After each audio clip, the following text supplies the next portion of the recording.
ताला व बरकातुहू। वालेकुम अस्सलाम व रहमतुल्लाहि तआला। अल्हम्दुलिल्लाह अल्हम्दुलिल्लाहि रब्बिल आलमीन वल आक़िबतु लिल मुत्तक़ीन वस्सलातु वस्सलामु अला अशरफिल अंबियाइ वल मुरसलीन। अम्मा बअद फ़अऊज़ु बिल्लाहि मिनश शैतानिर रजीम बिबरकति बिस्मिल्लाहिर रहमानिर रहीम। अल्लज़ी खलक़ल मौत वल हयाता लियब्लुवकुम अय्युकुम अहसनु अमला। वफ़ी मौज़िइन आख़र क़ाल अल्लाहु तआला फ़िल क़ुरानिल मजीद वल फ़ुरक़ानिल हमीद वक़ज़ा रब्बुका अल्ला तअबुदू इल्ला इय्याह वबिल वालिदैनि इहसाना। वक़ाल नबिय्यु सल्लल्लाहु तआला अलैहि व आलिहि वसल्लम फ़िल हदीस हक़्क़ुल मुस्लिमि अलल मुस्लिमि खम्सुन रद्दुस सलाम व इयादतुल मरीज़ व इत्तिबाउल जनाइज़ व इजाबतुद दावा व तशमीतुल आतिश। सदक़ल्लाहुल अज़ीम व सदक़ रसूलुहुन नबियुल अमीनुल मुईनुल मतीनुल करीम व नहनु अला ज़ालिका लमिनश शाहिदीन वश्शाकिरीन वद्दाकिरीन वल्हम्दुलिल्लाहि रब्बिल आलमीन। इन्नल्लाह व मलाइकतहु युसल्लूना अलन नबिय्य या अय्युहल्लज़ीना आमनू सल्लु अलैहि व सल्लिमू तस्लीमा। अल्लाहुम्मा सल्लि अला सय्यिदिना मौलाना मुहम्मद व अला सय्यिदिना व अला सय्यिदिना मौलाना मुहम्मद सल्लल्लाहु तआला अलैहि वसल्लम। ब्रदर, मैं सबसे पहले मैंने जो कुरानी आयात का तिलावत किया है मैं तर्जमा बता दूं। अल्लाह ताला सूरा मुल्क में यूं फरमाता है अल्लज़ी खलक़ल मौत वल हयाता लियब्लुवकुम अय्युकुम अहसनु अमला। इसका सादा सीधा तर्जमा ये होता है कि जिसने मौत और हयात को पैदा किया ताकि आजमाए कि बंदे और बंदों में से बंदियों में से कौन अमल के एतबार से अच्छा है। मैंने दूसरी आयत पाक तिलावत किया है। अल्लाह ताला फरमाता है वक़ज़ा रब्बुका अल्ला तअबुदू इल्ला इय्याह वबिल वालिदैनि इहसाना।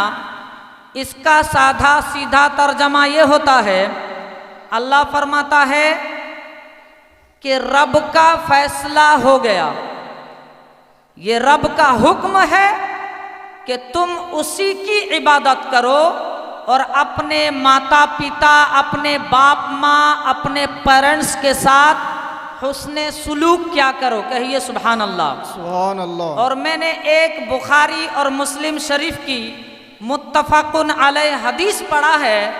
अल्लाह ताला के नबी सल्लल्लाहु ताला अलैहि वसल्लम फरमाते हैं एक मुसलमान का दूसरे मुसलमान पर 5 हुकूक है। कितने हैं? 5 हुकूक है। सबसे पहले ये कि जब कोई सलाम करे तो सलाम का जवाब दे, सलाम करे तो सलाम का जवाब देना। और कोई जब बीमार हो जाए तो उसको देखने के लिए जाना। कहिए सुभान अल्लाह। कितना अच्छा मैसेज है ना। जब कोई शख्स बीमार हो जाए तो मेरे नबी कहते हैं कि उसको देखने के लिए जाओ, इयादत के लिए जाओ। और जब वो इंतकाल कर जाए तो उसकी जनाजा की नमाज भी पढ़ने के लिए जाया करो। कहिए सुभान अल्लाह, है ना। उसकी नमाज भी पढ़ने के लिए जाओ। और अल्लाह के नबी फरमाते हैं कि जब कोई शख्स दावत करे तो दावत को एक्सेप्ट करो, ग्रहण करो, कबूल करो, कहिए सुभान अल्लाह। और एक चीज़, 5 नंबर चीज़ जो है, अल्लाह के नबी फरमाते हैं कि जब कोई छींके, है ना, यानी कि बंगाली में बोलते हैं हाँची दाता, जो हाँची देता है, छींकता है, तो वो कहेगा अल्हम्दुलिल्लाह, और सुनने वाला कहेगा यरहमुकल्लाह। फिर आगे बात है, जो दिया है हाँची दाता वो फिर बोलेगा क्या, यहदीकुमुल्लाह युस्लिह लकुम, है ना। तो मेरे अजीजों, ये मैंने 5 बातें बताई, इसकी बड़ी तफसीली गुफ्तगू है।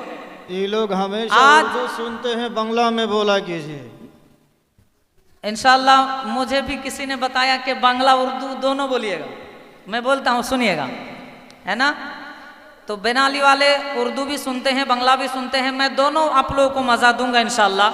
मगर ये हमारी तकरीर को सिर्फ कान का टेस्ट लेने के लिए नहीं सुनिएगा कि मज़ा आ रहा है, मेरी तकरीर को सुनिएगा, थोड़ा दिल से सुनिएगा। अल्लाह करे कि बातें मेरी आपके दिल में उतर जाए तो मेरा यहाँ खड़ा रहना, मैं अपने आप को कामयाब समझूंगा। मोहब्बत से बोलिए सुभान अल्लाह। चलिए थोड़ा मिजाज को चेंज करता हूँ, मदीने शरीफ के गलियों की थोड़ा चक्कर लगा देता हूँ ताकि थोड़ा दिल को सुकून और करार मिल जाए और आपके भी जहन के दरीचे खोल जाए, कहिए सुभान अल्लाह। और मोहब्बत से कह दे या रसूल अल्लाह।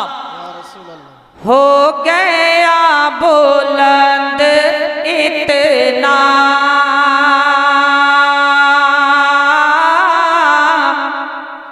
हो गया बुलंद इतना, आदमी मदीने में हो गया बुलंद इतना, कि हो गया बुलंद इतना, आदमी मदीने में हो गया बुलंद इतना,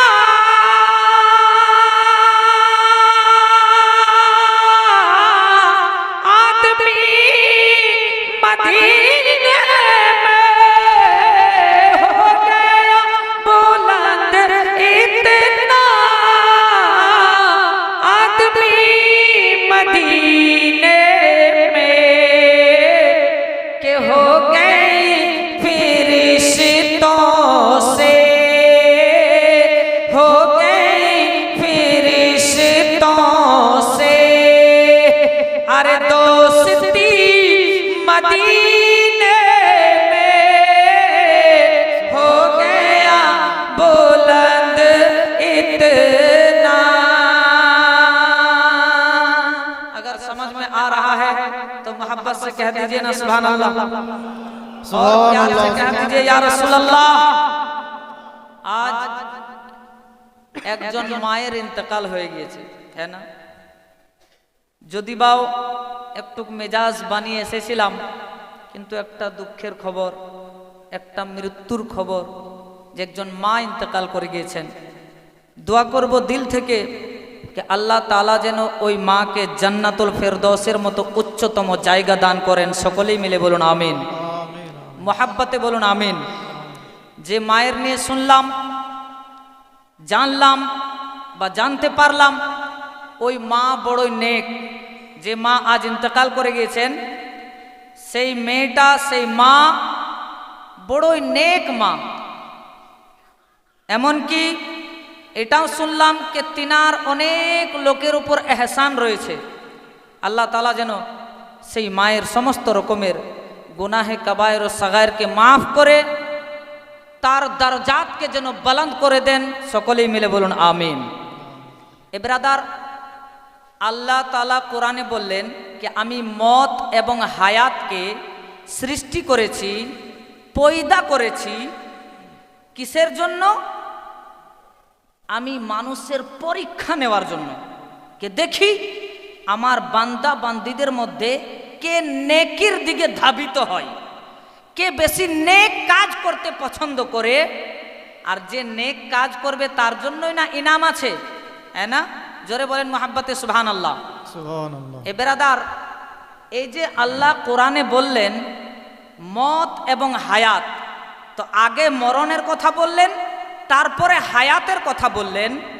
এই যে মধ্যখানে একটা ওয়াও আতেফা রয়েছে, একটা যে ওয়াও এসেছে, ভাওয়েলের যে ব্যবহার হয়েছে আরবিতে, এ বেরাদার, এই ওয়াওটার মধ্যখানে জানেন কতটা পার্থক্য রয়েছে? বলা হয়েছে আল্লাহ তাআলা যখন মরণকে সৃষ্টি করলেন, তার 50,000 বছর পরে বাপ আদমকে তৈরি করেছিলেন। জোরে বলেন সুবহানাল্লাহ। সুবহানাল্লাহ। হ্যাঁ না? আগে আসুন, এ ব্রাদার, হাদিসে মারফুর রোশনীতে একটু বলবো। ইমাম গজালি আলাইহি রহমা নিজের কিতাব কুররাতুল আবসার, সেই কিতাবের মধ্যে বলছেন कि মরণ के যখন আল্লাহ তাআলা সৃষ্টি করলেন, তো মরণকে সৃষ্টি করার পর লাখো পর্দার ভিতরে লুকিয়ে রাখলেন, লাখ পর্দা, আর 70,000 শিকল দিয়ে মদকে বেঁধে রাখলেন। আল্লাহু আকবার। মদ সুবহানাল্লাহ। চিখতে লাগলো, চিল্লাতে লাগলো, পুকারতে লাগলো, গর্জন করতে লাগলো। ফেরেশতারা বুঝতো যে কে চিল্লাচ্ছে, কিন্তু তারা জানতে পারেনি যে এটা কি আছে। কারণ আল্লাহ তাআলা ফেরেশতা বর্গকে বলে দেননি যে এটা মত, আমি মরণকে সৃষ্টি করেছি। আল্লাহ তাআলা হযরতে ইসরাইল আলাইহিস সালাম, যদি আপনারা সাথ দেন তো ইনশাআল্লাহ খুব সুন্দর গুফতগু আপনাদের সামনে আমি করে যাওয়ার চেষ্টা করব। খুব সুন্দর মেসেজ আপনাদেরকে দিব ইনশাআল্লাহ। যতদূর সম্ভব এই মেসেজটা আপনাদের জন্য নিউ হবে ইনশাআল্লাহ, আমি যতটা ভাবছি। তো যদি হয়ে যায়, মিলে যায়, তো একটু দোয়া দিয়ে দিয়েন, মহাব্বতে বলেন সুবহানাল্লাহ। তো আল্লাহ তাআলা মরণকে লুকিয়ে রাখলেন লাখো পর্দার ভিতরে, 70,000 শিকল দিয়ে বেঁধে রাখলেন। আমার নবী বলেন একটা পর্দার মোটাই, একটা পর্দা এত মোটা ছিল যে 7 আসমান এবং জমিনের সমতুল্য। জোরে বলেন আল্লাহু আকবার। একটা পর্দা, তো যদি একটা পর্দা এত মোটা হয়, তাহলে লাখো পর্দা কত মোটা হবে, হ্যাঁ না?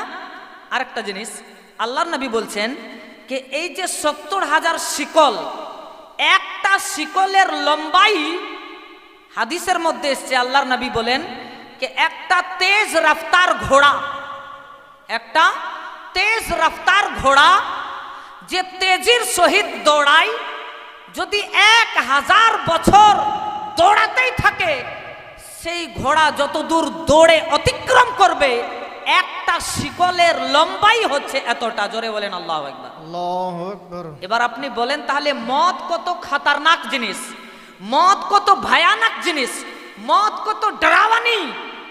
আজ কিছু কিছু নওজওয়ান ছেলেরা বলে আরে ফাঁসি নিয়ে নিব, মরে যাব, চলে যাব, শেষ হয়ে যাব, আর কি। আরে বাবু, এটা বলা আসান, একবার মরে তো দেখো যে মদ কত খতরনাক জিনিস, মদ কত ভয়ানক জিনিস। যে যখন তোমার সিনার উপরে ওই মদ বসে যাবে, তখন তুমি বুঝতে পারবে যেদিন তোমার জুবান চলবে না, আল্লাহ জুবানকে বন্ধ করে দিবে, হাত স্তব্ধ হয়ে যাবে, পা তোমার কাজ করবে না, শরীর তোমার কাজ করবে না। সেই দিন তুমি বুঝতে পারবে যে মদ কত খতরনাক জিনিস। সুবহানাল্লাহ। সুবহানাল্লাহ। আজ রক্তর গরম আছে, বলে দিচ্ছ ভাই মরে যাব, চলে যাব। একটু ইকো কম করে দেন যেন কথাগুলো বোঝা যায়। অস্পষ্ট হচ্ছে, একটু স্পষ্ট করেন, হ্যাঁ না? তো ব্রাদার, মত হচ্ছে তো খতরনাক জিনিস।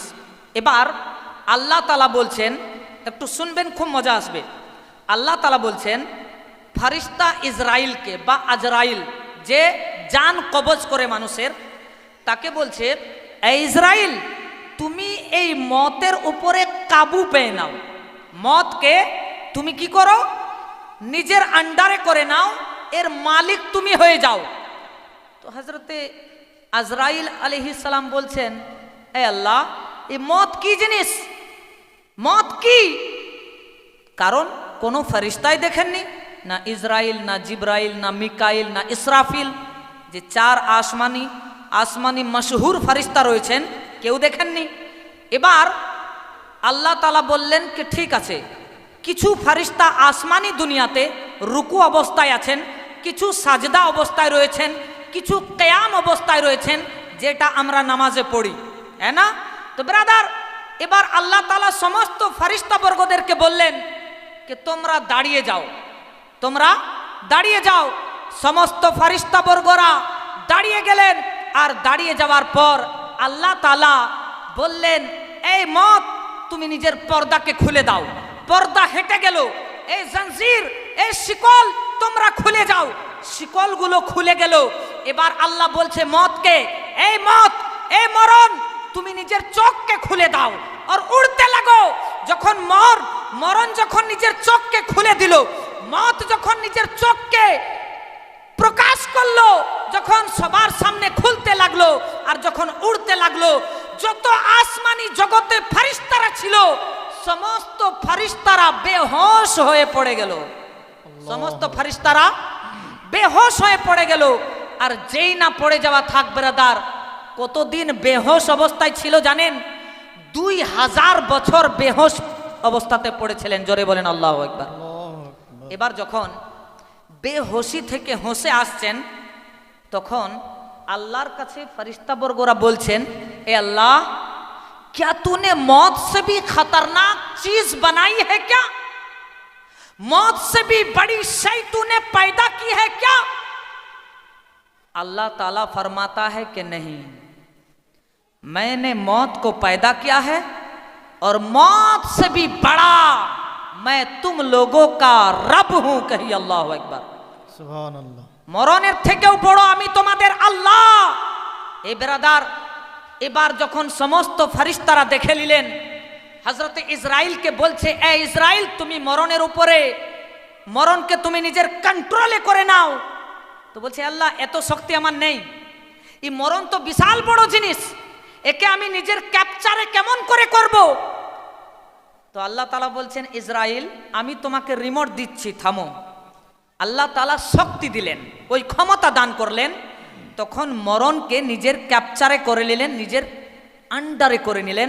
এবার মরণ যে এদিক ওদিক করছিল, যে গর্জন করতেছিল, সে এক জায়গাতে সুকুত, খামোশ হয়ে বসে গিয়েছে। জোরে বলেন আল্লাহু আকবার।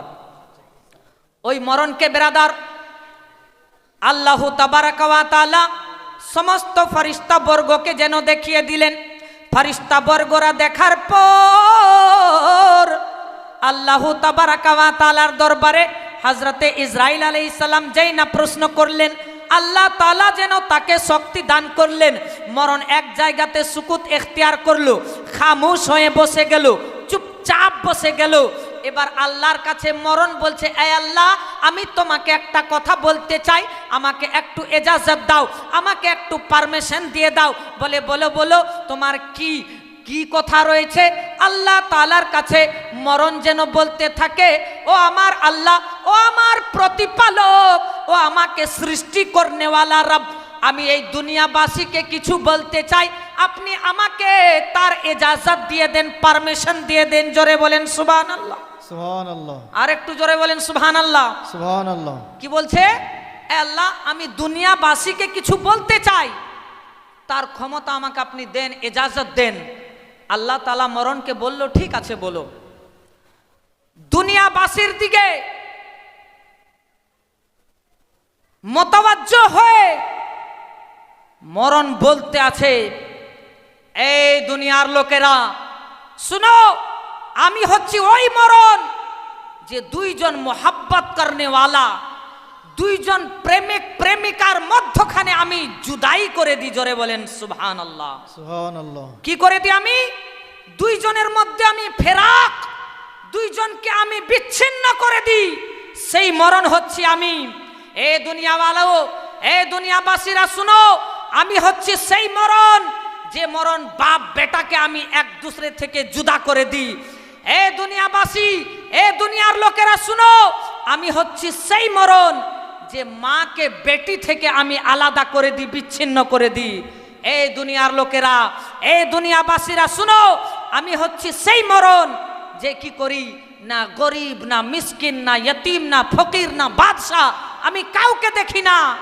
যার যেটা সময় আসে আমি সেই সময়ে পৌঁছে তার সিনাতে বসে যাই। জোরে বলেন আল্লাহু আকবার। আল্লাহু আকবার। এবার ব্রাদার, মরণের বলা শেষ। এবার আপনাদেরকে একটু বলি, যখন কোনো ব্যক্তি মৃত্যুর সঙ্গে লড়াই করে, মরণের সঙ্গে যখন যুদ্ধ করে, ঠিক সেই সময় শয়তান চলে আসে। আর শয়তান আসার পর আপনাকে বলতে থাকে যে তুমি একবার বলে দাও আল্লাহ একটা না দুটা রয়েছে। জোরে বলেন আল্লাহু আকবার। আল্লাহ কয়টা আছে? আমাদের আল্লাহ কয়টা? একটা না। শয়তান এসে বলবে তুমি বলে দাও আল্লাহ দুটা আছে, আমি তোমাকে পানি পান করাবো। আর সেই সময় বহুত পিয়াস লেগে থাকে মানুষকে। জোরে বলেন আল্লাহু আকবার। এত পিপাসা লেগে থাকে যে সমুদ্রের পানিকে যদি শরবত বানিয়ে পান করিয়ে দেওয়া যায় তবুও তার তৃষ্ণা মেটে না। জোরে বলেন আল্লাহু আকবার।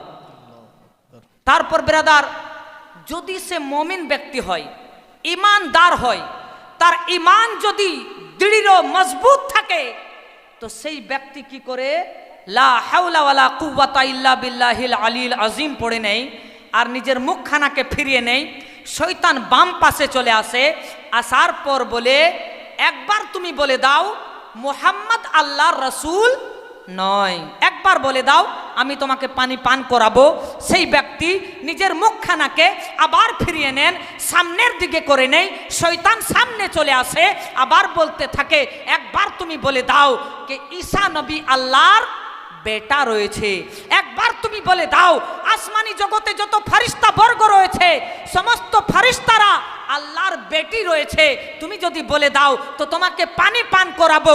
কিন্তু সেই বান্দা তো ঈমানদার রয়েছে, পাক্কা সচ্চা নামাজি মুসলমান রয়েছে, সে নামধারী মুসলমান না, তার ঈমান পাকা পুখতা আছে, সে লা হাওলা ওয়ালা কুওয়াতা ইল্লা বিল্লাহিল আলিল আজিম পড়ে নেই। শয়তান সেই জায়গা থেকে পলায়ন করে যায়, সেই জায়গা ছেড়ে পালিয়ে যায়।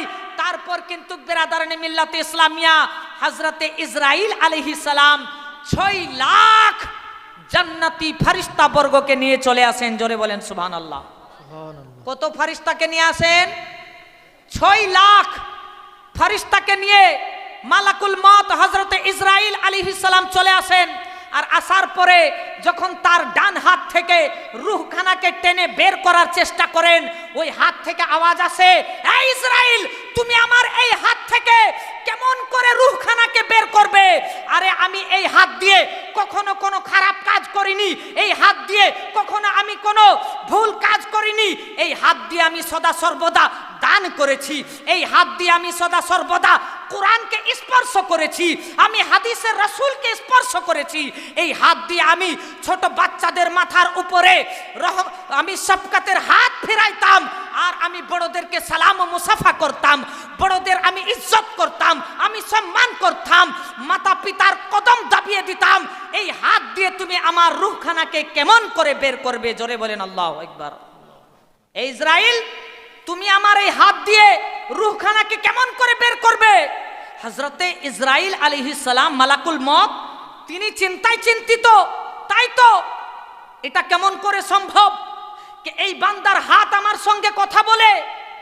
তিনি কিন্তু তার রূহখানাকে বের না করে আল্লাহর দরবারে চলে যান আর বলেন, রব্বে কায়নাত খাল্লাকে কায়নাত, হে আল্লাহ তোমার আজ এমন বান্দার সঙ্গে আমার পাল্লা পড়েছে যে বান্দা সুবহানাল্লাহ তার হাত আমার সঙ্গে কথা বলতে লেগেছে, তার হাত আমার সঙ্গে এমন এমন এমন এমন কথা বলেছে, তাই আমি তার রূহখানাকে বের করতে পারিনি। আল্লাহ তাআলা বলবেন, আচ্ছা ইসরাইল তার হাত যদি তোমার সঙ্গে কথা বলে থাকে, তার হাত থেকে তুমি রূহখানাকে বের করতে পারোনি, আচ্ছা যাও তুমি তার শরীরের অন্য অঙ্গ পতঙ্গ থেকে রূহখানাকে টেনে বের করে নাও। পার্টস অফ বডির যে কোনো পার্ট থেকে তুমি কি করো? রূহখানাকে বের করে নাও। হযরতে ইসরাইল আলাইহিস সালাম আল্লাহ তাআলার কথা শোনার পর তিনি আবার আসলেন, আসার পর মুখ দিক থেকে রূহখানাকে টেনে বের করার চেষ্টা করছেন। তো বুঝতে পারছেন তো কোন কোন দিক থেকে রূহ বেরায়? বুঝতে পারছেন তো? এ ব্রাদার, এবার যখন মুখ দিক থেকে রুখানাকে টানতে শুরু করে তো জুবান থেকে আওয়াজ বের হয়, এই ইসরাইল, তুমি আমার মুখ থেকে কেমন করে রুখানাকে টেনে বের করবে? আরে আমি তো এই জুবান দিয়ে, এই মুখ দিয়ে সদা সর্বদা কল আল্লাহ আর কল আর রাসূলের কথা বের করি। জোরে বলেন সুবহানাল্লাহ। আরে আমি এই জুবান দিয়ে কখনো কাউকে কটূক্তি কথা বলিনি, কোন মুমিন মুসলমানের মনে আমি ঠেস পৌঁছাইনি, কোন মুমিন মুসলমানকে আমি দুঃখ দিইনি, কোন মুমিন মুসলমানের গীবত করিনি, চুগলি করিনি, ঝুট্টা কথা বলিনি, আমি মিথ্যা কথা বলিনি। আমি এই জুবান দিয়ে সদা সর্বদা মানুষকে হেদায়েতের কথা বলেছি, আমি মানুষকে আল্লাহ আল্লাহ রাসূলের বাণী শুনিয়েছি। তুমি আমার মুখ দিক থেকে কেমন করে রূহখানাকে বের করবে? আল মুখতাসার হযরত ইসরাইল আলাইহিস সালাম দ্বিতীয়বার আসমানি জগতে যান, আল্লাহ তাবারাকা ওয়া তাআলার দরবারে গিয়ে বলেন, এ আল্লাহ পাক পরওয়ারদিগারে আলম, তোমার বান্দার কাছে আমি দ্বিতীয়বার গিয়েছিলাম কিন্তু তার রূহখানাকে বের করতে পারিনি। তার মুখ দিক থেকে যখন আমি রূহখানাকে টেনে বের করার চেষ্টা করছিলাম তখন কিন্তু তার মুখ আমাকে এমন এমন কথা বলেছে, অতএব আমি তার মুখ থেকেও রূহখানাকে টেনে বের করতে পারিনি। আল্লাহ বলেন, আচ্ছা এমনটি ব্যাপার? আল্লাহ তো সবই জানেন, তবুও বলছেন, এই ইসরাইল যাও জান্নাতে চলে যাও। কি বলছেন আল্লাহ? আমার ভালো লাগছে তো বলবো, মহাব্বতে বলেন না সুবহানাল্লাহ। না বেনালির লোক বলবেন যে না আমাদের ভাষাতে বলেন বা হিন্দিতে বলেন, বাংলা বুঝতে পারছেন তো? মহাব্বতে জোরে বলেন না একবার সুবহানাল্লাহ। তো ইসরাইল আলাইহিস সালামকে আল্লাহ তাআলা বললেন যে তুমি জান্নাতে যাও, और জান্নাতে যাওয়ার পর একটা ফল নিয়ে নাও, জান্নাতি ফল, সেব ফল, আপেল ফল, যে ফলের মধ্যে আমার নাম লেখা আছে ওই ফলখানা আমার বান্দাকে দেখিয়ে দাও, ওই ফলখানা আমার বান্দাকে দেখিয়ে দাও, তারপর দেখো কি হয়। জোরে বলেন সুবহানাল্লাহ, আল্লাহু আকবার কবীরা।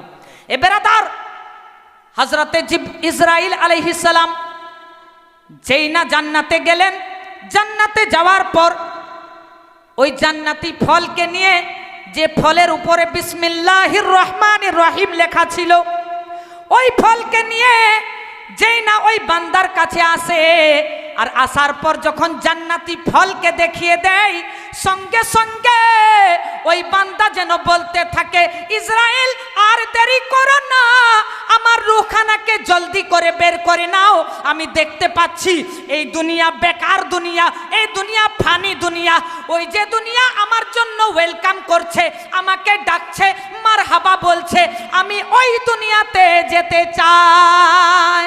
সুবহানাল্লাহ, আমি সুবহানাল্লাহ। ওই দুনিয়াতে যেতে চাই যে দুনিয়া আমাকে ডাকছে, আমি দেখতে পাচ্ছি জান্নাতের বাগান, জান্নাতি ফলকে। এই ইসরাইল আর দেরি নয়, আমার রূহখানাকে বের করে নাও। হযরতে ইসরাইল আলাইহিস সালাম তার রূহখানাকে খুব আদর এবং যত্ন সহকারে বের করছেন, আর তারপর তাকে জান্নাতি রেশম, জান্নাতি রেশমের কাপড় আর জান্নাতি খুশবু আর জান্নাতি তশতরির মধ্যে ওই রূহখানাকে নিয়ে যাচ্ছেন। আর ইসরাইল আলাইহিস সালামের সঙ্গে যে 6 লাখ ফেরেশতারা জান্নাত থেকে এসেছেন, তারা কিন্তু ওই রূহখানাকে নিয়ে শুঁঘতে আছেন, খুশবু নিতে আছেন, আর বলছেন, মারহাবা, ওয়েলকাম, সুস্বাগতম, এই রূহ, এই পাক রূহ তোমার জন্য মারহাবা, তোমার রূহ থেকে খুশবু বের হচ্ছে, জান্নাতি খুশবু।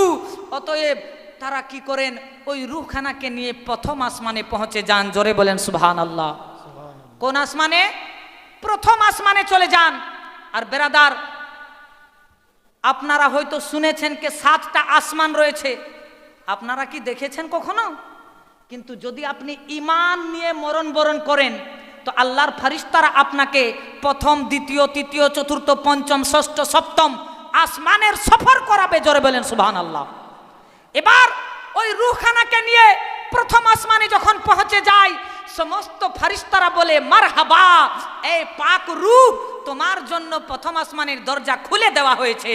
যখন প্রথম আসমান পার করে যায়, দ্বিতীয় আসমানে নিয়ে যায়, একই রকমের মারহাবা বলতে থাকে। দ্বিতীয় আসমানের ফেরেশতারা তৃতীয় আসমানে নিয়ে যায়, তৃতীয় থেকে চতুর্থ আসমানে নিয়ে যাওয়া হয়। আসমানি দুনিয়ার সফর করিয়ে দেওয়ার পর সপ্তম আসমানে পৌঁছে যাওয়ার পর আল্লাহর হুকুম হয়ে যায় যাও আমার বান্দার রূহকে ইল্লিনের মধ্যে রেখে দাও। জোরে বলেন সুবহানাল্লাহ। সুবহানাল্লাহ। কোথায় রেখে দাও? ইল্লিন।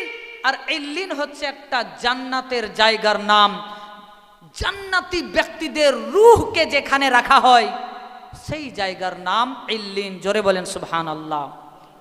এ ব্রাদার, এখানে মজার কথা কি জানেন? আপনার বেনালি গ্রাম থেকে যতজন ইন্তেকাল করেছেন, যদি তারা ঈমান নিয়ে ঈমানি হালতে যদি মরণ বরণ করেছেন, তাহলে তাদের রূহখানাকে ওই জায়গাতে রাখা হয়েছে। কোথায়? ইল্লিনে। এবার আপনি ইন্তেকাল করলেন, আপনিও যদি মুমিন হয়ে ইন্তেকাল করেছেন, ঈমান নিয়ে যদি আপনি মরণ বরণ করেছেন, তো আপনার রূহখানাকেও কোথায় রাখা হবে? ইল্লিনে। এবার আপনার গ্রামের যে আছে তার সঙ্গে আপনার সাক্ষাৎ হবে রূহের দুনিয়াতে, রূহের জগতে একে অপরের সঙ্গে যখন সাক্ষাৎ হবে, মুলাকাত হবে, তখন এই রূহ বলবে যেন আমি বিছড়া হুয়া সাথী পেয়ে নিলাম। জোরে বলেন সুবহানাল্লাহ। আমি যেন অনেক পুরনো বন্ধু পেয়ে নিলাম, একটা সাথী পেয়ে নিলাম। এবার রূহের দুনিয়াতে কথা হয়, রূহের জগতে কথা হয়, বলতে থাকে ভাই অমুক বান্দা, অমুক চাচা আমার বেনালি গ্রামে যে অসুস্থ ছিল সে কেমন আছে? বলে আরে সে তো আমার আগে ইন্তেকাল করেছে। বলে নিশ্চয় সে ঈমান নিয়ে আসেনি, তাই তার ইল্লিনে জায়গা হয়নি। জোরে বলেন আল্লাহু আকবার। আল্লাহ তাআলা যেন আমাদেরকে ঈমানি মত দান করেন। সকলেই মিলে বলুন আমিন সুম্মা আমিন। এবার এর একটু অপোজিটে আসেন। যদি কোনো বান্দা গুনাহগার হয়, যদি কোনো বান্দা বেনামাজি সুদখোর হয়ে থাকে, তার ঈমান যদি ঠিক না থাকে, যদি বেঈমান হয়ে ইন্তেকাল করে যায়, দুনিয়াতে যত রকমের গুনাহ আছে সব কিছুই গুনাহ করে, পড়োশির লোক পর্যন্ত তার উপরে লানত করতে থাকে, এমন ছেলে, এমন একজন ব্যক্তি যখন ইন্তেকাল করে যায়, শয়তানের হাতে সে নিজের ঈমানকে যেন বিক্রি করে দেয়। এই ব্রাদার, তারপর যেন ইসরাইল ফেরেশতা যখন চলে আসে, আসার পর কিন্তু তার রূহখানাকে বের করার চেষ্টা করে, জাহান্নামী লেবাস নিয়ে চলে আসে, তার রূহখানা বের হতে চায় না, কখনো মাথার দিকে দৌড়ায়, কখনো পায়ের দিকে দৌড়ায়, কখনো ডান হাতের দিকে চলে যায়, কখনো বাম হাতের দিকে চলে যায়, রূহখানা যেন বের হতে চায় না। আল্লাহ তাআলার হুকুম হয়ে যায়, ও ইসরাইল এই বান্দাকে টাইম দিও না, জবরদস্তি তার রূহখানাকে টেনে বের করে নাও। কি করে নাও? জবরদস্তি তার রূহখানাকে টেনে বের করে নাও, একে টাইম দিও না। এই বান্দা নাফরমান রয়েছে, এই বান্দা মানুষের হক মারনেওয়ালা রয়েছে, এই বান্দা দুনিয়াতে সমস্ত রকমের গুনাহের কাজ করেছে। এই বেরাদার, এখানে একটা কথা বলি, তখন আমার অতটা জ্ঞান ছিল না, একটু জানুয়ারি ফেব্রুয়ারি ছিলাম, ছোট্ট ছিলাম। একজন ব্যক্তি আমাকে বলল, মুসলমানদের ধর্ম বিশাল কষ্টের ধর্ম, 5 বার নামাজ পড়তে হয়, রোজা করতে হয়, বিশাল কষ্টের, ইত্যাদি ইত্যাদি। হিন্দুদের ধর্ম কত ভালো, তারা সকালবেলায় পানিতে ডুবকি দেয়, একটা ফুল নিয়ে মায়ের মাথায় চড়িয়ে দেয়, আবার কাজে রওনা হয়ে যায়, বাড়ি আসে আবার ডুবকি দেয়, একটা ফুল নিয়ে মায়ের মাথায় চড়িয়ে দেয়। কত সুন্দর তাদের ধর্ম। জানেন, যদি কোনো মুসলমান এমনটি কথা বলে থাকে, মশলা ভালো করে জেনে রাখেন, সেই ব্যক্তি কাফির হয়ে যাবে। আপনি বলবেন কাফির হইল তো হইল, কি হয়েছে তাতে? তো শুনেন, কাফির যদি হয়ে যায়, সর্বপ্রথম আউট অফ ইসলাম, ইসলাম থেকে বাইকাট হয়ে যাবে, মুসলমান থাকবে না, আর তার বিবিকে তালাক হয়ে যাবে, তার স্ত্রী তালাক হয়ে যাবে। আর বেরাদার, আর কি জানেন, আর সেই বান্দা যদি ইন্তেকাল করে যায়, তো তাকে মুসলমানদের কবরস্থানে দাফন করা চলবে জি। তাকে মুসলমানের কবরে দাফন করা যাবে না। কোন হিন্দু যদি আপনার গ্রামের ইন্তেকাল করে যায়, তো কি আপনি তাকে এখানে মুসলমানের কবরে দাফন করেন? কি বলেন বেনালি লোকেরা? করেন না? না, ঠিক তেমনি মুসলমান হয়ে থাকাটা অনেক কষ্ট, হজ করে আসা অনেক আসান, হাজি হয়ে থাকাটা সব থেকে বেশি অসুবিধা। আপনার টাকা জোর আছে, হজ করে চলে আসলেন, কিন্তু আপনি তো জানলেন না যে আমার হজ হয়েছে কিনা। হজে খানায় কাবার চক্কর লাগাতে গেলে কি পড়তে হয়, হাজরে আসওয়াদকে চুমতে গেলে কি পড়তে হয়, রওজায়ে রাসূলকে দেখলে পরে কি পড়তে হয়, আপনি কিছুই জানেন না। টাকার জোর আছে, হজ করে চলে আসলেন, লোক আপনাকে বলছে হাজি সাহেব এই উপরে বসেন, আপনার তো হজই হয়নি জি। বেরাদার, হাজ করে চলে আসাটা আসান, কিন্তু হাজি হয়ে থাকা খুব কষ্টকর। তো যদি কোনো ব্যক্তি এমনটি কথা বলে দেয়, হিন্দুদের ধর্মকে যদি কেউ ভালো বলে, সে মুসলমান থাকবে?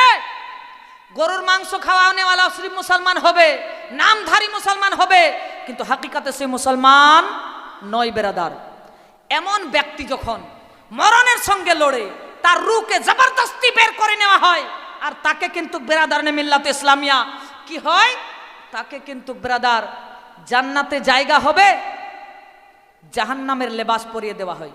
এই কথাটা হয়তো কোথাও শুনেননি। আর জানেন, যখন জাহান্নামের লেবাস পরিয়ে দেওয়া হয়, তার রূহ থেকে এমন একটা বিকট বদবু বের হয়, যার গন্ধতে, যার দুর্গন্ধে তারই বাড়ির ইট পাথর গাছপালা পশু পাখি ইত্যাদি তার উপরে লানত করতে থাকে, এই বদবুদার রূহ, জলদি করে একে নিয়ে যাও, বের করো একে, তাড়াতাড়ি একে ঘর থেকে বের করে দাও। এবার জানেন, ওই রূহকে নিয়ে ফেরেশতারা প্রথম আসমানে যায়।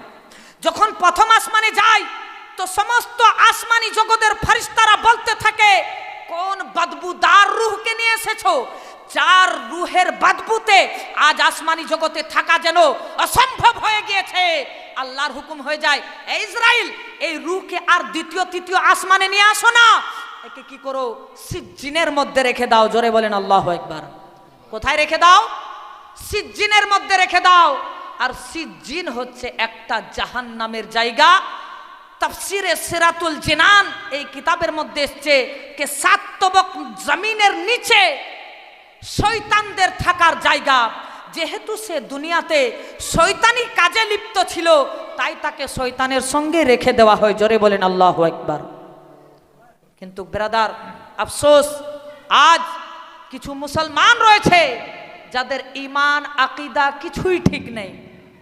নামাজ তো পড়তে যায়, কিন্তু তাদের ওই মাথা ঠুকে আসাই হয়, তাদের ইবাদতের মধ্যে কোনো লজ্জতে মাআনি কিছুই থাকে না বেরাদার। কিন্তু বেরাদারনে মিল্লাত ইসলামিয়া, আমি আপনাকে বলবো, আমার নবী সাল্লাল্লাহু তাআলা আলাইহি ওয়াসাল্লাম জানে ঈমান, তিনার নামাজ কেমন ছিল। তিনি যখন নামাজে দাঁড়াতেন, তো তিনার এই সিনাখানা যেন ঘাড়া হাটের একটা আওয়াজ আসতো। আল্লাহর খৌফ, আল্লাহর ভয়। এরকম অনেক বুজুর্গানে দিন সাহাবাই কেরামদেরও নাম এসেছে, আউলিয়াই কেরামদেরও নাম এসেছে।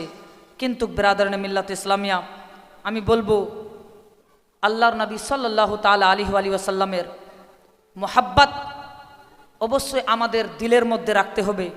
মোহাব্বত আমাদের জানে ঈমান যিনি, সেটা হচ্ছে হুব্বে রসুল। জোরে বলেন সুবহানাল্লাহ। বিরাদরানে মিল্লাত ইসলামিয়া, আল্লাহর নবী সাল্লাল্লাহু তাআলা আলাইহি ওয়াসাল্লাম তিনি আমাদেরকে যে দুনিয়াতে থাকার, চলার, বলার যে পদ্ধতিগুলো দিয়ে গিয়েছেন, তিনার জিন্দগিকে যদি আমরা স্টাডি করি, তো আমাদের জীবন আলহামদুলিল্লাহ কামিয়াব এবং সাকসেস হয়ে যাবে। জোরে বলেন সুবহানাল্লাহ। ব্রাদার, আমার নবীর কত সুন্দর আদর্শ, কত সুন্দর তিনার চরিত্র, কত সুন্দর সিরাত। একদিন আমার নবী সাল্লাল্লাহু তাআলা আলাইহি ওয়াসাল্লাম মসজিদে নববীতে সাহাবাই কেরামদের অনেক ভিড় ভাড়, সেই জায়গাতে দিন শিক্ষা দিচ্ছিলেন, ইলমে দিনের কথা বলছিলেন।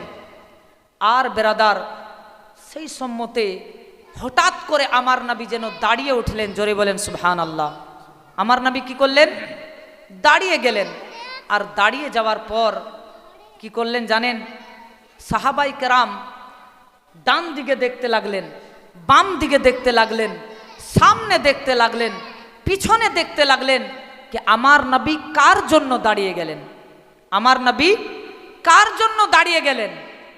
বেরাদারানে মিল্লাত ইসলামিয়া, সাহাবা বর্গরা যেন আগে পিছে ডান দিক বাম দিকে দেখতে আছেন, কাউকে দেখতে পান না। একটু পর যেন দূর নজর করে দেখতে আছেন বাবে জিবরিল ওই জায়গাতে উটের উপর সওয়ার হয়ে একজন মা একটা মহিলা যেন চলে আসছে। আমার নবী যেন সাহাবা বর্গদেরকে ওখানেই দাঁড় করিয়ে দিলেন। মসজিদে নববী থেকে আপনি বাইরে আসলেন, আসার পর তিনি যেন ওই মহিলার জন্য নিজের কাঁধার উপরে, নিজের গর্দনের উপরে যে কালি কামলি চাদরখানা রাখা ছিল, যে চাদরে তাতহির রাখা ছিল, চাদরে মুজাম্মিল রাখা ছিল, সেই চাদরখানাকে বিছিয়ে দিলেন। আর বিছিয়ে দেওয়ার পর ওই যে মহিলা উটনির উপর সওয়ার হয়ে চলে আসছে, আমার নবী যাওয়ার পর নিজের কাঁধা মুবারককে লাগিয়ে দিলেন। ওই মেয়ে যেন নবীর কাঁধা মুবারকে হাত রাখলেন। হাত রাখার পর নিচে নামলেন। আর নিচে নামার পর আমার নবী যে চাদরখানা বিছাইয়া রেখেছিলেন ওই চাদরের উপরে এসে যেন বসে গেলেন। ওই চাদর মুবারকে এসে যেন বসে গেলেন। যেই না বসে যাওয়া থাক, সাহাবা বর্গ আবারও যেন চিন্তায় চিন্তিত, কোন এমন মহিলা রয়েছে যে আমার নবীর কাঁধাতে হাত রাখলো, আবার যেন নবীর পবিত্র চাদর মুবারকে এসে বসে গেল। সাহাবা বর্গরা এই দৃশ্যকে দেখতে আছেন। আমার নবী যেন আদব সহকারে আবার যেন ওই মেয়ের সামনে বসে গেলেন। ওই মেয়ের সঙ্গে গল্প করছেন, কথা বলছেন, ওই মহিলার সঙ্গে গল্প করতে আছেন। ইতিমধ্যে দেখছেন কি ওই মহিলা আমার নবীর কপাল মুবারকে যেন চুম্মা দিয়ে দিয়েছেন। জোরে বলেন সুবহানাল্লাহ। কি করেছেন? পেশানি মুবারকে, কপাল মুবারকে যেন চুম্বন দিয়ে দিয়েছেন। তারপর বেরাদার দেখতে আছেন কি আমার নবীর পবিত্র দস্তে হাত, হাত মুবারকে যেন চুম্বন দিচ্ছেন। হাত মুবারকেও চুম্বন দেখার পর সাহাবা বর্গ এই দৃশ্যকে দেখার পর নিজেদের মধ্যে গল্প কথাবার্তা বলতে আছেন যে তাই তো এই মহিলাকে, যার এত বড় ক্ষমতা, নবীর চাদরে এসে বসে গিয়েছেন, আবার নবীর কপালে চুম্বন দিয়ে দেয়, আবার নবীর হাতে পর্যন্ত চুম্বন দিয়ে দেয়। আল্লাহু আকবার কবিরা। আমার নবী নিজের স্ত্রীগণকে ডাক দিলেন। ও আম্মা ও আয়েশা সিদ্দিকা রাদিয়াল্লাহু তাআলা আনহাকে ডাক দিলেন। হযরতে সমস্ত রকমের নিজের যে স্ত্রীগণ ছিলেন তিনাদেরকে যেন এক এক করে ডাক দিতে লাগলেন। আর ডাকার পরে বলতে লাগলেন, আমার হিস্সার যে দুধ রয়েছে সেই দুধখানা নিয়ে আসো, আমার হিস্সার যে খাবার আছে সেই খাবারখানা নিয়ে আসো, এর খিদমত করো, তাজিম করো। এই মহিলার তোমরা দোয়া যেন নিয়ে নিজেদেরকে খুশ এবং নিজেদেরকে গর্বিত বোধ করো। এই মহিলা অনেক শান ও শাওকাতওয়ালা মহিলা রয়েছে। জোরে বলেন সুবহানাল্লাহ। এই মহিলার তোমরা দোয়া নিতে থাকো।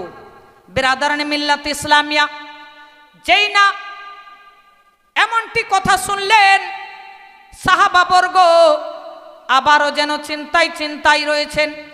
তাই তো কোন মহিলা যার জন্য এত রেসপেক্ট, এত ইজ্জত, এত সম্মান হচ্ছে। আমার নবী সাল্লাল্লাহু তাআলা আলাইহি ওয়াসাল্লাম নিজের বেটিদেরকে ডাকলেন। হযরতে ফাতেমা, জৈনব, কুলসুমকে ডাকছেন, রুকাইয়াকে ডাক দিচ্ছেন। ও বেটিরা, তোমরা এর কাছে দোয়া নাও, এর খিদমত করো, এর সেবা যত্ন করো, নিজেদেরকে তোমরা ধন্য মনে করতে পারবে। জোরে বলেন সুবহানাল্লাহ। এবার আমার নবী ওই মহিলাকে রেখে সাহাবাদের কাছে গেলেন। সাহাবা বর্গরা বলতে লাগলেন, ইয়া রাসূলুল্লাহ, ইয়া হাবিবাল্লাহ, আপনাকে একটা কথা বলবো। বলে, বলো। ওই মহিলাকে যে আপনার এত কাছাকাছি এসে বসে গেল, আপনার কপাল মোবারকে চুম্মা দিয়েছে, আপনার হাত মোবারকে চুম্বন দিয়েছে, ওই মহিলা কে? আমার নবী বলেন, ওই মহিলা হচ্ছে দাইমা হালিমা। জোরে বলেন সুবহানাল্লাহ। আমার দুধমা হালিমা রয়েছে।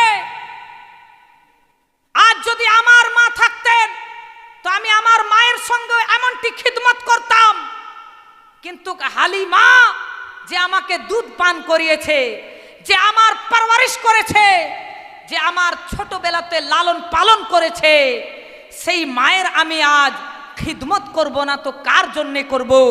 এ বেরাদার, আমি বলতে চাই, আমার নবী সাল্লাল্লাহু তাআলা আলাইহি ওয়াসাল্লাম নিজের মাকে তো পাননি, ছোট্টবেলাতেই হারিয়ে ফেলেছিলেন, কিন্তু দুধমা হালিমাকে পেয়েছিলেন, দাইমা হালিমাকে পেয়েছিলেন।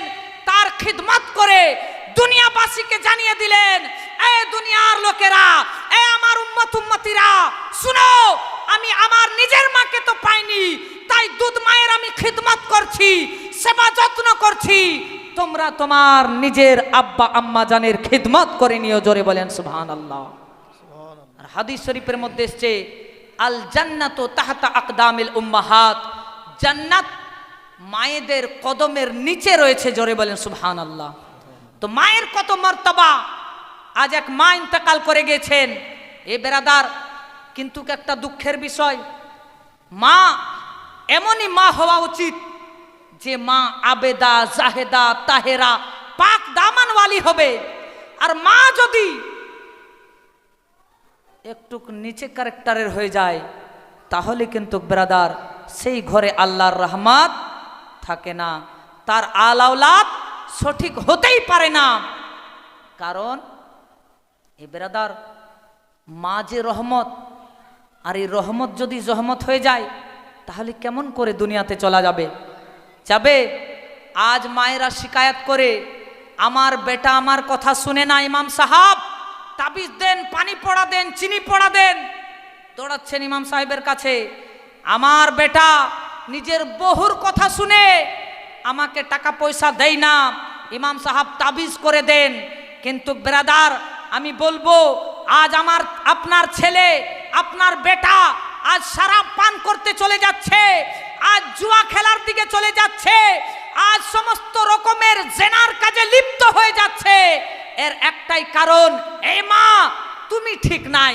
আজ যদি তুমি ঠিক থাকতে তো তোমার ছেলে কখনো এই গান্দা কাজের দিকে যেত না, জেনা করতে যেত না, কখনো শরাব পান করতে যেত না। এ মা, তোমার পেটে তো 10 মাস 10 দিন থেকেছে, আজ তোমার ছেলে দুনিয়াতে এসে 2 দিন পরসঙ্গতে চলে যাচ্ছে, একটা খারাপ ছেলের সঙ্গে উঠা বসা করছে, তো আজ খারাপ হয়ে যাচ্ছে। কারণটা কি? আজ আপনি যদি বুজুর্গানে দিনদের কিতাব পড়েন, আউলিয়ায়ে কামেলিনদের কিতাব পড়েন, তো আপনি দেখবেন তিনাদের মায়েরা অনেক নেক ছিলেন, বাচ্চাকে পেটে রেখে কোরআনের তেলাওয়াত করতেন, কখনো মিথ্যা কথা বলতেন না, কখনো গীবত করতেন না, কখনো চুরি করে কোনো জিনিস খাননি। আর সেই যুগে তো বড় বড় মোবাইলও ছিল না। আজ তো হাতে হাতে মোবাইল চলে এসেছে, পেটে বাচ্চা আছে, আর মা পেটে বাচ্চা নিয়ে মোবাইল দেখতে আছে, সিরিয়াল দেখতে আছে, গান শুনতে আছে। তো এই ছেলে যখন দুনিয়াতে আসবে, তো প্রথমেই বলবে যে ছোটা ভীম দেখা, তবেই ভাত খাবো, না হলে ভাত খাবো না। আর যখন আরেকটু বড় হবে, তো ফ্রি ফায়ার খেলবে, মার করতে থাকবে।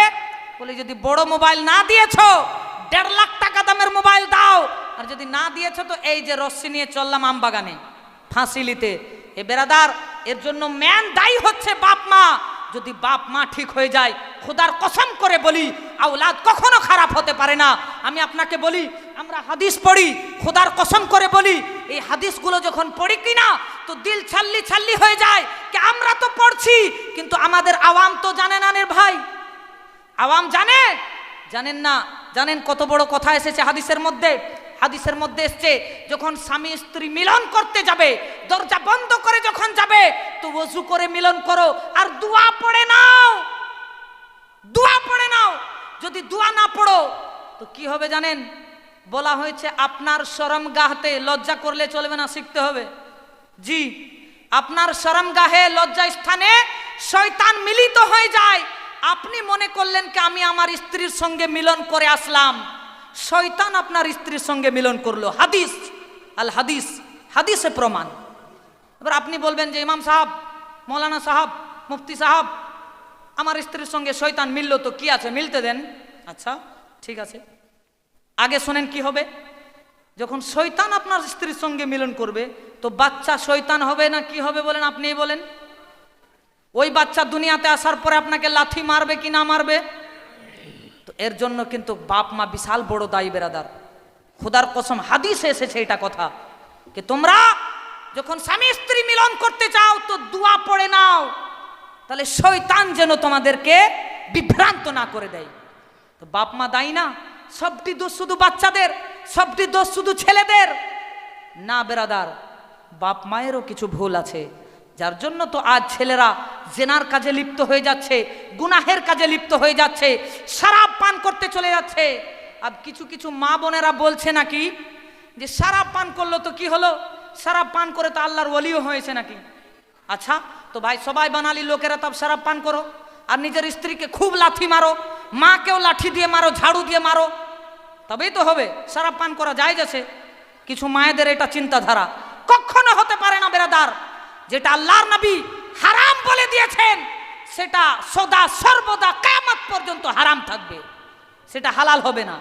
আপনি শরাব পান করবেন, আপনার শরীরের মধ্যে কমজোরি চলে আসবে।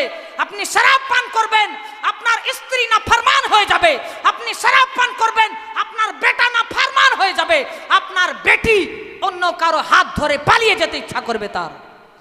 কিন্তু ব্রাদার, আজ দুঃখের বিষয়, আজ মায়েদের বিশাল বিশাল ফতোয়া, এদের এমন এমন ফতোয়া, এমন এমন মশলা কে শুনে পরে মাথা ঘুরে যায়। আচ্ছা বলুন, কোন মানুষ ইন্তেকাল করে গিয়েছে, তার 40 হাতে বলে রূহ বের করতে হয়। যদি এটা কথা কেউ কিতাব দ্বারা প্রমাণ করে দেয় তা আমি এই জায়গাতে আমার পাগড়ি উছাইলে রেখে তাকে 50,000 টাকা পুরস্কার দিয়ে আমি বাড়ি যাব। যদি এটা কথা কেউ প্রমাণ করে দেয় যে হাদিসের মধ্যে আছে 40 দিনে রূহ বের করতে হয়। আপনাদের এই কিছু এলাকাতে আছে এই কাজটা প্রচলন, কিন্তু মালদা, মুর্শিদাবাদ, বীরভূম আমাদের ওদিকে আলহামদুলিল্লাহ নেই। এটা কি ভাই নতুন জিনিস? আবার ফির বলে আরেকটা নাকি, আমি তো জানি না অতটা। এটা কোনো হাদিসে প্রমাণ নেই, এটা করবেন না, ক্লিয়ার কথা। যদি কেউ দেখিয়ে দেয় সেই বাপের বেটাকে আমি বলবো আসো হাদিস নিয়ে দেখতে চাই আমি।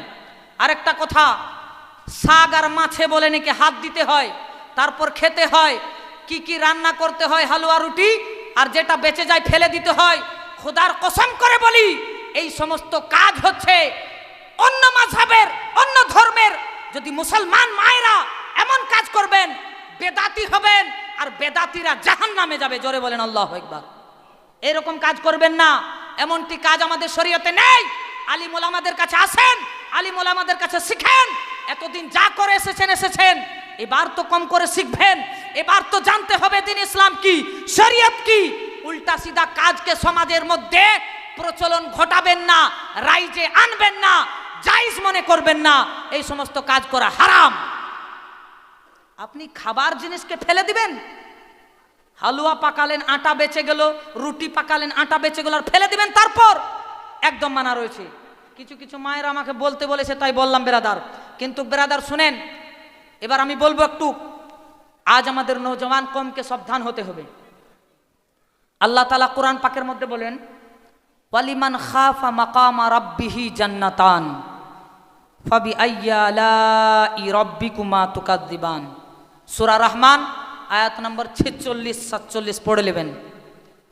এর মানে হচ্ছে, যে ব্যক্তি আল্লাহর হুজুর, আল্লাহর সামনে দাঁড়াতে, হাজিরা দিতে ভয় করলো, তার জন্য 2টা জান্নাত আছে। তার জন্য 2টা জান্নাত আছে। একটা জান্নাতের নাম হচ্ছে জান্নাতে আদন, আর একটা জান্নাতের নাম হচ্ছে জান্নাতে নাঈম। জান্নাতে নাঈম। এই নওজওয়ানেরা, আমার নওজওয়ান ভাইদের জন্য খাস করে এটা মেসেজ। ওমরে ফারুকের জামানাতে এই আয়াতের তাফসির, কিতাবের নাম তাফসিরে সিরাতুল জিনান, সেই কিতাবের মধ্যে দিয়েছে, তাফসিরটা পড়ে নিয়েন। আমি বলছি, আপনারা শুনেন। ব্রাদার, ওমরে ফারুকের জামানাতে এক নওজওয়ান, কোনো বুড়া না, বুড়া বয়সে বাড়িতেও ধাক্কা খাবে, চায়ের দোকানেও মুক্কা খাবে, শেষ বেলাতে মসজিদে যাবে, নামাজ তো ছোটবেলায় পড়েনি, ওখানেও গিয়ে ইমামের সঙ্গে খাটমাট করবে, এবাদত তো করেনি না, জানেই না। এবার ওমরে ফারুকের জামানাতে একজন নওজওয়ান 5 ওয়াক্ত নামাজ পড়তো, আর নামাজ পড়ার পর সেই বান্দা নিজের বাড়ি চলে যেত, নিজের বাপ মায়ের খিদমত করত। জোরে বলেন সুবহানাল্লাহ। বাপ মায়ের কি করত? খিদমত করত, সেবা যত্ন করত। ওমরে ফারুক ওই নওজওয়ানকে দেখার পরে বড়ই গর্বিত বোধ করতেন, নিজেকে প্রাউড ফিল করতেন, নিজেকে অনেক খুশি বোধ করতেন যে বাহ, কত সুন্দর নওজওয়ান যে 5 ওয়াক্ত নামাজ পড়ে, আর নামাজ পড়ার পরে নিজের মা বাপের খিদমত করে। জোরে বলেন সুবহানাল্লাহ। হ্যাঁ না? এ ব্রাদার, 5 ওয়াক্ত নামাজ তো দূরের কথা, আমাদের কিছু কিছু ভাইয়েরা আছে যারা জুম্মাও পড়তে যায় না, যারা জুমা পড়তে যায় না। এই কেমন মুসলমান ভাই? এমনও হতে পারে কি তোমার মরণ ইমানের সহিত না হতে পারে, তোমার লাশকে হয়তো কুকুরে বা জানোয়ারে ছিঁড়ে খেয়ে ফেলতে পারে। সাবধান হয়ে যাও ভাই, জুমা তো কম করে পড়তে যাও।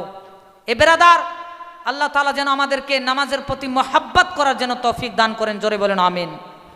আপনি 5 ওয়াক্ত পড়তে পারবেন না তো আপনি 2 ওয়াক্ত পড়েন। আপনি 2 ওয়াক্ত পারছেন না, 1 ওয়াক্ত আসেন, আল্লাহর ঘরে আসেন।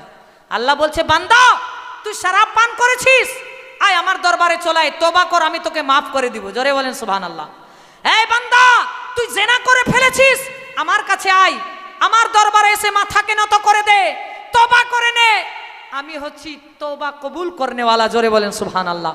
এই বান্দা, তুই নিজের বড় ভাইয়ের সঙ্গে কটূক্তি কথা বলেছিস, দুঃখ দিয়েছিস, যা তার কাছে মাফি নিয়ে নে, আমার কাছে এসে তওবা করে নে, আমি তোর তওবাকে কবুল করে নেব। জোরে বলেন সুবহানাল্লাহ। সেই নওজওয়ান ওমরে ফারুকের পিছনে নামাজ পড়তো, আর নামাজ পড়ার পরে বাড়ি চলে যেত, বাড়ি যাওয়ার পর নিজের বাবা মায়ের খিদমত করত। কিন্তু ব্রাদার, রাস্তাতে এক সুন্দরী মহিলা ছিল, সেই সুন্দরী মহিলা তাকে প্রত্যেকদিন দাওয়াত করত, ইনভাইট করত, আর বলতো, এ নওজওয়ান, এ खूबसूरत लड़का, इधर आ जाओ, इधर आ जाओ, गुनाह करने के लिए आ जाओ, जिना करने के लिए आ जाओ। मगर वो लड़का कान नहीं धरता, नहीं सुनता था, वो आगे चला जाता था। मगर एक दिन जब वो लड़की बार बार बुलाती है, बार बार बुलाती है, जवान था ना, उसका दिल थोड़ा सा पसेजा, उसका दिल थोड़ा सा फिसला, और फिर एक दिन इरादा किया कि आज मैं उस लड़की की आवाज पे मैं लब्बैक कह करके उसका घर जाऊंगा। उसने क्या क्या इरादा? आज लड़की के घर जाना है, और जब ये इरादा करके उस लड़की के दरवाजे पर पहुंचा, पहुंचते ही उसको ये कुरान की आयत याद आ जाता है। कहिए सुभान अल्लाह। वलिमन खाफा मकामा रब्बिही जन्नतान, जिसने रब की बारगाह में खड़े होने से डरा, उसके लिए 2 जन्नत है। ये आयत जब उसको याद आ जाता है तो फौरन वो बेहोश होकर के गिर पड़ता है। कहिए अल्लाह अकबर। क्या होता है? बेहोश होकर के गिर जाता है। और मेरे अजीजों, उसका बाप, बूढ़ा बाप, घूमता फिरता ढूंढता हुआ, तलाश करता हुआ उसको उस लड़की के घर के दरवाजे के सामने पाता है, उसे उठा करके अपना घर लेके जाता है। और जब उसका बेटा होश में आता है, যখন তার ছেলে হোশে আসলো, তখন বলতে আছে, বেটা তুমি আজ কোথায় চলে গিয়েছিলে? আজ অমুক মহিলার দরজার সামনে তোমাকে পেয়েছিলাম। বলে, আব্বা জান, আমি প্রত্যেকদিন নামাজ পড়ে তোমার কাছে চলে আসি, তোমার খিদমত করতে থাকি, কিন্তু আজ আমার দিল গওয়াহ দিল, আজ আমার দিলে যেন কোন একটা ওয়াসওয়াসা আসলো, আর আমি ওই মহিলার দরবারে, ওই মহিলার দরজার সামনে চলে গিয়েছিলাম।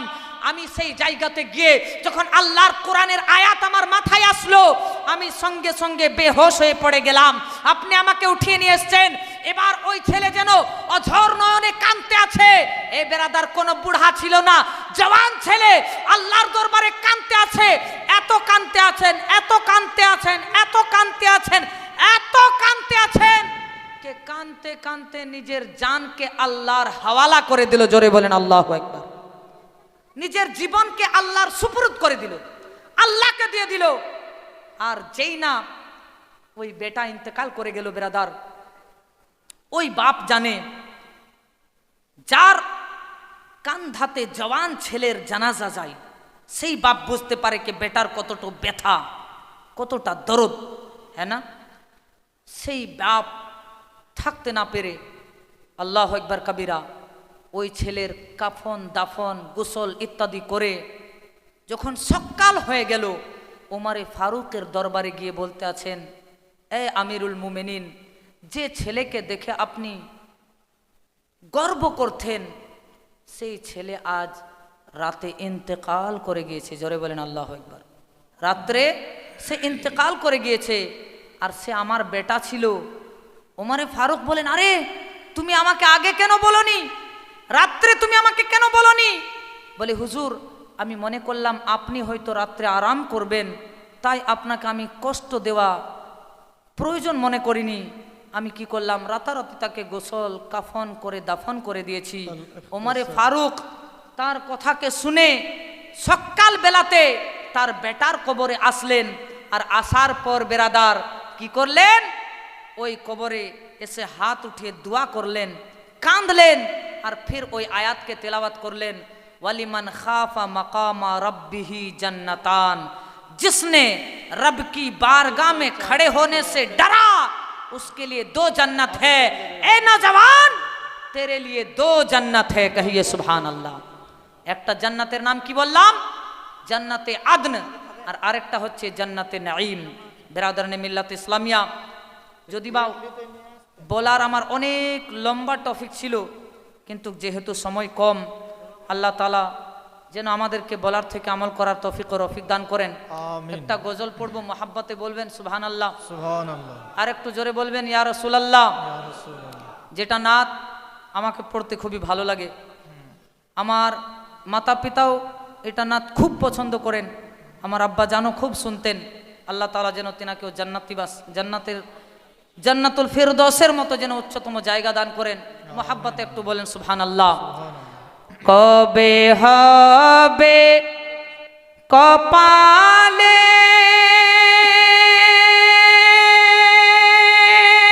আমার যাওয়া মদিনা, মনে বড় বাসনা।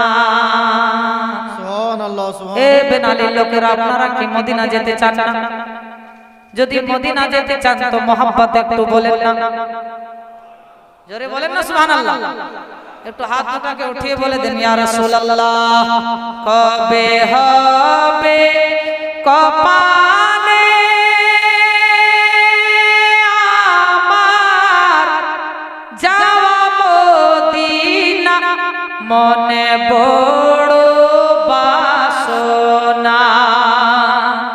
বলিও দরদি রাসূল আমার, একবার ডাকো না।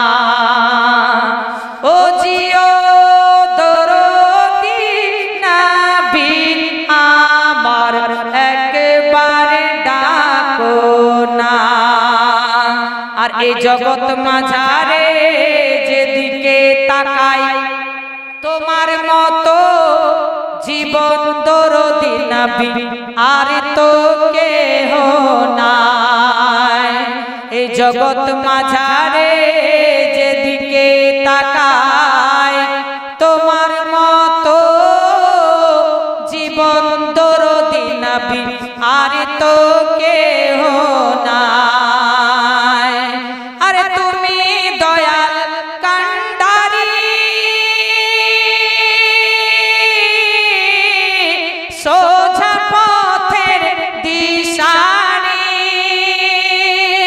अरे তোমার ওয়াসিলায় পার লেগে যায় নবী তোমার ওয়াসিলায় পার লেগে যায় ভাঙা সফিনা বলিও দরদি রাসূল আমার একবার ডাকো না ও জিও দরদি নবী আমার একবার ডাকো না কবে হবে কপালে আমার যাওয়া মদিনা মনে বড় বাসনা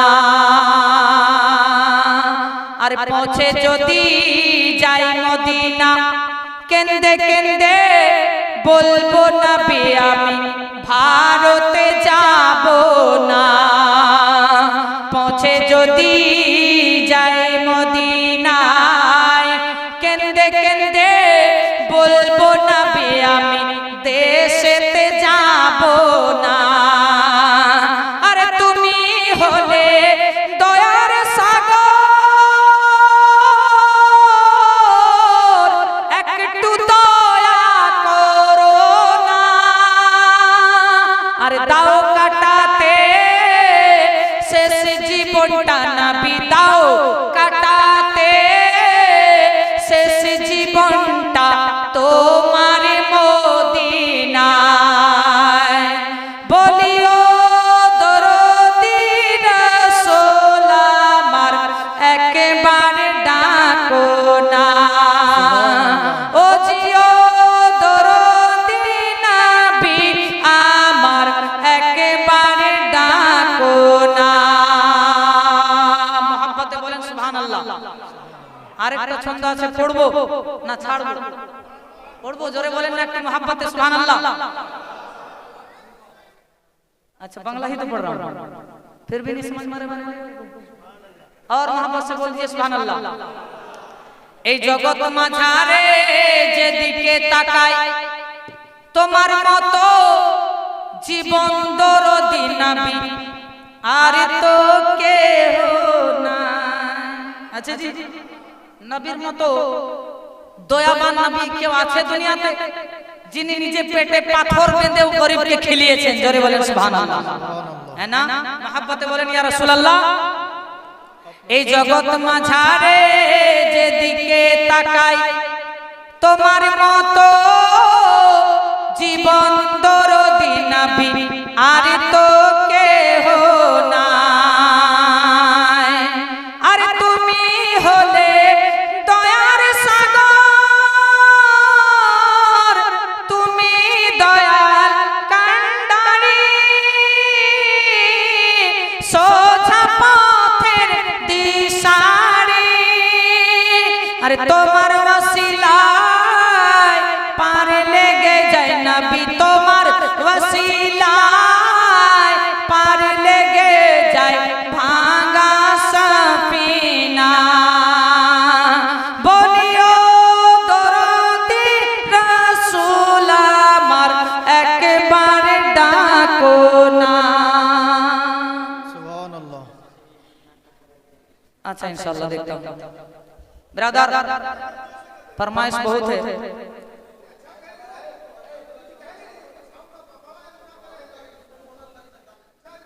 अच्छा अच्छा चलिए चलिए थोड़ा साउंड का ऐसे ऐसे बढ़िया है एक मिनट ऐसे माइक में आवाज ठीक है अल्हम्दुलिल्लाह तकलीफ नहीं हो रही है अच्छा है साउंड ये न समझो कि मर जा रहा हूँ आज मैं अपने घर जा रहा हूँ ये न समझो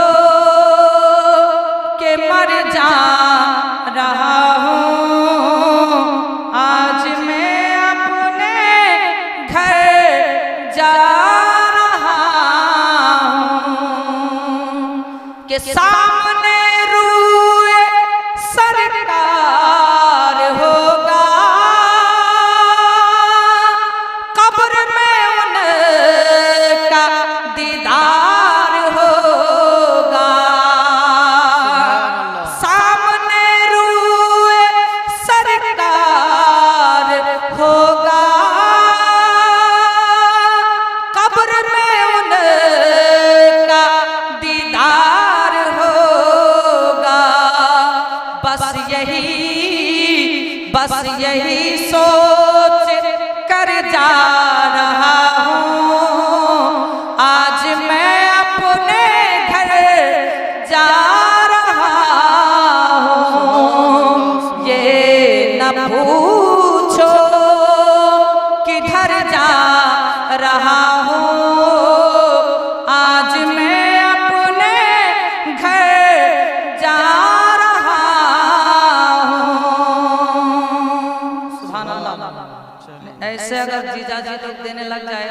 अल्हम्दुलिल्लाह बेड़ा पार हो जाए। और ये तो मेरा नाना नानी दादा है ना, मामा मामू का गांव है, यहाँ हमको बहुत कुछ मिलने वाला है। मोहब्बत से बोल दीजिए सुभान अल्लाह। साथ मेरे नहीं सोना चांदी, हाथ मेरे हैं दोनों ही खाली। साथ मेरे नहीं सोना चांदी, हाथ मेरे हैं दोनों ही खाली। देख लो छोड़ कर मालो सर जा रहा हूँ, आज मैं अपने घर जा रहा हूँ। ये न समझो के मर जा रहा हूँ, आज मैं अपने घर जा रहा हूँ। और हम लोग ऐसा करते हैं कि दफन कर देते हैं, उसके बाद अपनी मस्ती में रहते हैं। नहीं मगर नहीं, यकीन जानिए नहीं रहते लोग, हर जुमा जियारत करते हैं। अल्हम्दुलिल्लाह। अब बात सिर्फ तो यहाँ की नहीं है, और अगर मैं कहूँ तो फिर थोड़ा अगर सख्ती से पकड़ लो तो फंस भी जाएंगे। मैं कहूँगा कि सूरह फातिहा सुनाइए, क्या पढ़ते हैं। खैर अल्हम्दुलिल्लाह, ये सुचिंता, वक्त की भी ख्याल रखिए, अच्छी सोच रखनी चाहिए। आखिरी शेर पढ़ता हूँ, मोहब्बत से कह दीजिए सुभान अल्लाह, और मोहब्बत से कह दे सुभान अल्लाह। जो इंतकाल करके जाते हैं ना, वो कब्र से कहते हैं बेटा मुझे नहीं भुलाना, मेरी कब्र में आना, मेरे लिए दुआएं करना, सूरह फातिहा पढ़ देना, है ना। शायर लिखते हैं, दफन करके मुझे मत भुलाना, दफन करके मुझे मत भुलाना, कब्र पर तुम मेरी आना जाना। नारे तकबीर, नारे रिसालत, उलमाए अहले सुन्नत हजरत अल्लामा मौलाना सद्दाम हुसैन साहब क़िबला। नारे तकबीर, नारे रिसालत, सुभान अल्लाह। दफन करके मुझे मत भुलाना, कब्र पर तुम मेरी आना जाना। सुन लो लखते, सुन लो लखते, जिगर जा रहा हूँ, आज मैं अपने घर जा रहा हूँ। ये न समझो के मर जा रहा हूँ, आज मैं अपने घर जा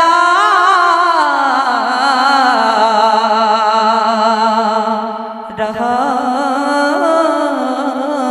हूँ। ब्रदर मिल्लत इस्लामिया, बोलने में और सुनने में अगर किसी किस्म की गलती हुई हो, अल्लाह ताला हम और आपको माफ फरमाए, और अल्लाह की बारगाह में सबको एक मर्तबा दिल को साफ करके तमाम गुनाहों को सौंप दीजिए और तौबा कीजिए। मेरे साथ पढ़िए, अस्तगफिरुल्लाह रब्बी मिन कुल्ली ज़ंबिन व अतूबु इलैहि, ला इलाहा इल्लल्लाहु मुहम्मदुर रसूलुल्लाह सल्लल्लाहु ताला अलैहि व आलिहि व सल्लम। अस्सलामु अलैकुम व रहमतुल्लाहि ताला व बरकातहू।